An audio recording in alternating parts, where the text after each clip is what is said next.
बंधुओं नमस्कार।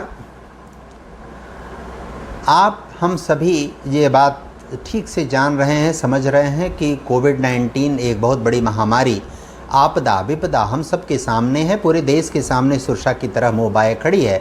हम सब उससे विविध प्रकार से पीड़ित और परेशान हैं। प्रत्येक व्यक्ति किसी न किसी रूप में परेशान है और वो दिक्कत महसूस कर रहा है, संकट है उसके सामने। लेकिन एक बड़ा संकट और भी है इस कोविड के कारण, जो हमारे कुछ लोगों के स्वभाव में है। हम समस्याओं की चर्चा करते हैं, समस्याओं के समाधान के लिए हमने क्या प्रयत्न किया, क्या कार्य किया, इसकी हम चर्चा नहीं करते। हमारा योगदान क्या है इस समस्या के समाधान में, उस पर हम कभी विचार नहीं करते। हमने कितना योगदान किया उसके बारे में हम नहीं सोचते। ये विकट संकट है। हम सवाल खड़ा करते हैं कि पीएम केयर फंड्स में जो धन आया उस धन का क्या हुआ। आप उस धन का हिसाब और लेखा जोखा आप पता करेंगे तो आपको पता चलेगा कि उस धन का पिछले 1 साल में जितना बेहतर और अच्छा उपयोग हुआ है शायद अब तक कभी नहीं हुआ था। कितने वैक्सीन निर्माण हुए, वैक्सीन पर कितनी लागत आई, 5 करोड़ वैक्सीन 5 करोड़ से अधिक वैक्सीन के टीके लग चुके हैं, आगे भी लग रहे हैं। सबको पता है ये वैक्सीन, ये टीकाकरण जब दोनों डोज आपको लग जाएगा तभी उसका ठीक परिणाम आपके सामने आएगा। इन सब चीज़ों पर कोविड के जो अस्पताल बन रहे हैं, 5 करोड़ से अधिक कोविड के जो किट हैं अब तक बन चुके हैं देश में। कोविड के जो क्या कहते हैं, जो पहनने वाले उसके कपड़े हैं, जो सुरक्षा के कवच हैं, उनको बनाने के लिए 5 करोड़ से अधिक बन गए। प्रतिदिन शायद 25 से 30 लाख वो देश में विभिन्न स्थानों पर उसका निर्माण हो रहा है, उसका प्रोडक्शन हो रहा है, उसके उत्पादन हो रहे हैं। मास्क को लेकर, सैनिटाइजर को लेकर, कोविड के अस्पतालों को लेकर, कोविड के पेशेंट को दवा देने को लेकर, इन सब चीज़ों को लेकर देश में जितनी जागरूकता, जितनी शिद्दत से पिछले 1 वर्ष में कार्य हुआ है वो अद्वितीय है। लेकिन हमको यह भी विचार करना पड़ेगा कि हम 134 करोड़ लोग हैं। हम केवल अधिकांश लोग समस्याओं की चर्चा करना जानते हैं, समस्याओं के समाधान की दिशा में हम प्रयत्न नहीं करते। हम आज भी अपने घरों से लॉकडाउन में बाहर निकलते हैं, हम पुलिस वालों से लड़ाई झगड़ा करने लगते हैं, हम तर्क देने लगते हैं, मास्क नहीं लगा के जाते हैं फिर भी हम लड़ाई झगड़ा करते हैं, हमारे पास सैनिटाइजर की किट नहीं होते फिर भी हम झगड़ा लड़ाई करते हैं। हम एक गाड़ियों में 5-5, 6-6 लोग बैठ के जाते हैं, पुलिस वाले रोकते हैं तो हम उनसे लड़ाई झगड़ा करते हैं, तरह तरह की समस्या, तरह तरह की बातें हम उनसे करते हैं, कुतर्क करते हैं, और यह निश्चित रूप से हमारे लिए ठीक नहीं है। हम कितने न्यूनतम संसाधनों में अपना जीवन इस विपदा में निर्वाह कर रहे हैं, इस पर हम विचार नहीं कर रहे हैं। हमको अधिकतम चाहिए। हम अपनी पत्नी का, परिवार का, बच्चों का के ऊपर नियंत्रण रखने की हम कोशिश नहीं करते। उनको जो चाहिए वो त्वरित गति से मिलना चाहिए।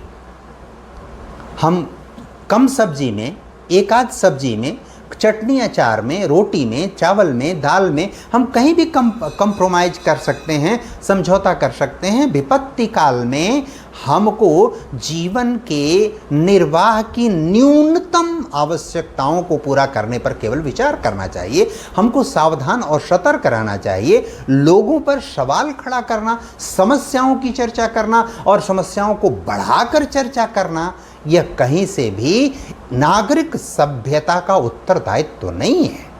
नागरिक सभ्यता इसकी इजाज़त नहीं देती। हम या कोई भी मानता है कि संकट है, समस्या है, लेकिन उस संकट और समस्या के समाधान में प्रत्येक नागरिक को अपने उत्तरदायित्व का निर्वाह करना। महात्मा गांधी जी देश को आज़ाद करा पाते क्या यदि भारत का नागरिक उठ खड़ा नहीं होता? भारत के लोग उनके साथ पीछे नहीं लग जाते? कोटि कोटि कंठों से निकली आज यही स्वरधारा है, हिंदुस्तान हमारा है, यह भारतवर्ष हमारा है, ये नारा कैसे लगता? कोटि कोटि लोग उनके पीछे जो चल पड़े, उनके आंदोलनों को आप देखिए। सामान्य जनमानस छोटा छोटा योगदान करता है, बहुत छोटा छोटा योगदान करता है, और उस योगदान के बल पर देश के महापुरुषों ने, देश के नेतृत्व करने वाले ने, स्वतंत्रता आंदोलन का नेतृत्व करने वालों ने देश को आज़ाद कराने में सफलता प्राप्त की। इसलिए प्राप्त की क्योंकि हमारे देश का प्रत्येक नागरिक खेतिहर मजदूर, किसान, नौजवान सभी ने अपना सहयोग किया। अध्यापकों ने, पत्रकार बंधुओं ने, अधिवक्ताओं ने, सबने अपना जितना भी योगदान हो सकता था सबने अपना बेहतर योगदान किया। तब उन नेतृत्वकर्ता लोगों ने भारत को आज़ादी दिलाया और गुलामी से मुक्ति दिलाया। यह विपदा है, इस विपदा में सबको काम करना पड़ेगा। पीएम केयर फंड्स पर जो सवाल हो रहा है, मैं किसी के पक्ष विपक्ष की बात नहीं कर रहा, लेकिन पीएम केयर फंड से जितने काम हुए हैं, मेरे इस वीडियो के साथ संलग्न एक वीडियो मैं आपको उपलब्ध कराता हूं, आप उसमें देखिए कितने कितने काम हुए हैं। पीएम केयर फंड में जो पैसा आया उस पैसे का कहां कहां कितना उपयोग हुआ है और इस कोविड के लिए कितना उपयोग हुआ है, कितना व्यवस्थित सुसंगत उपयोग हुआ है, यह आप देखिए, समझिए, जानिए। और सवाल खड़ा करने से पहले एक बार अपनी उंगली अपने ऊपर खड़ा करके देखिए कि आपने क्या योगदान किया, आपकी क्या भूमिका है एक नागरिक के कारण।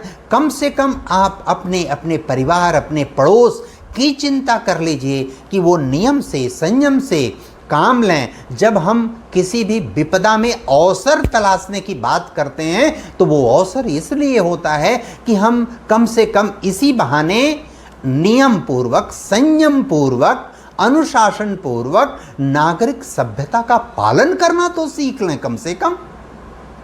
पीएम केयर फंड्स के बारे में आप संलग्न वीडियो देखें, विचार करें, चिंतन करें। सवाल खड़ा करने से पहले सवाल के समाधान के लिए सवाल का उत्तर आपके पास कितना है, अगर यह आप कह पाते हैं, बता पाते हैं, तो सच्चे अर्थों में आप इस देश के नागरिक हैं। अन्यथा आप अपने नागरिक होने के कर्तव्य का निर्वाह नहीं कर रहे हैं। मेरा अनुरोध है पीएम केयर्स फंड से संबंधित इस संलग्न वीडियो का जरूर अवलोकन करें। बहुत बहुत धन्यवाद। नमस्कार सभी को।